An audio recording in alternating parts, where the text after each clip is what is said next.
Le mandray anjara amin'ny Jeux Olympiques zany midika hoe ianao zany tena sangany amin'ny taranjanao any amin'ny firenenao.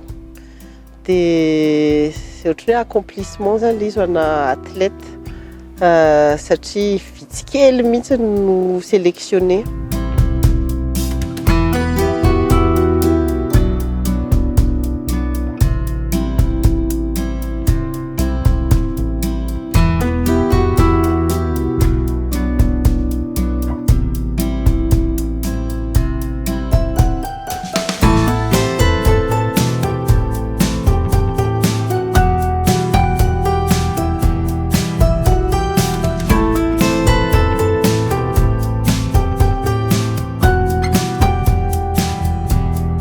Ohatra amin'ny parcours malagasy matetika tsy dia tena tsy nisy performance mihitsy moa zany tamin'ny JO. Fa ny tena performance natao dia le hoe natafitanana tonga tany amin'ny JO. Ianjana be le mipasse tour amin'ny Jeux Olympiques satria tena hoe faratampony raha samy compétition le izy.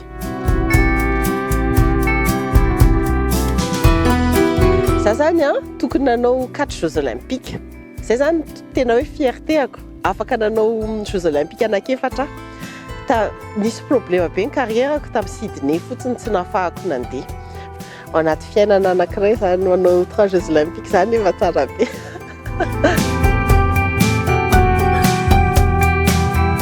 Ho anahy zany aloha efa zatra ihany ako milalao amin'ilay olona efa top 10 reny satria misy grand chelem koa. Dia nanao grand chelem maro fanena tamina joueuse efa top 10. Miakatra eo ambony terrain moa ianao zany manantena foana hoe na dia numéro 1 mondial reto olo reto ny vitana eo foana zany dia miady mafy fotsiny eo ambony terrain no atao tena donner le meilleur de soi-même. Le mandray anjara amin'ny Jeux Olympiques zany midika hoe ianao zany tena sangany amin'ny taranjanao any amin'ny firenenao. Dia c'est ohatry hoe accomplissement zany le izy ho ana athlète satria vitsy kely mihitsy no sélectionné. Ary tena ezaka enjana be zay vao nahatonga teo. Ezaka personnel moa zany le izy satria irery foana ianao rehefa miady amin'ny sport zany raha eto Madagasikara.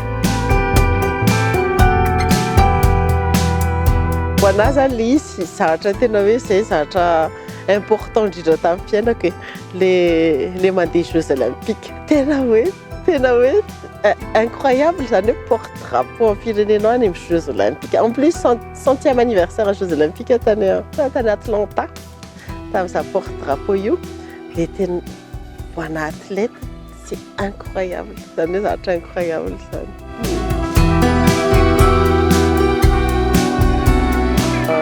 Tamin'ny Jeux Olympiques en Barcelone, Tasha ilay zandriko Natasha Randriantefy zany, izy ny athlète tanora indrindra tamin'ny Jeux Olympiques en Barcelone. 14 taona izy tamin'izay nanao sélection africaine dia tany zero ary dada tany Barcelone zany en famille. Momba an'izay aloha zany dia efa ady hatramin'izay mihitsy miaraka amin'ny fanjakana hatramin'izay ity hoe mba aiza rehefa hoe tsara résultat fotsiny athlète dia atao faire valoir na zavatra eny fa mba mila travail de fond zany ty sport ty. Miady zay ho an'ny statut de l'athlète de haut niveau. Tokony mba ampiny izy ireo amin'ny entraînement normal. Tsy tsara koa ny rehefa ianao miady rereny foana tsy dia tsara zany ny résultat Mila ezaka na firenena iray manontolo mba manositosika an'izay élite eo Efa navita ezaka be dia be zany zareo natongavana teo.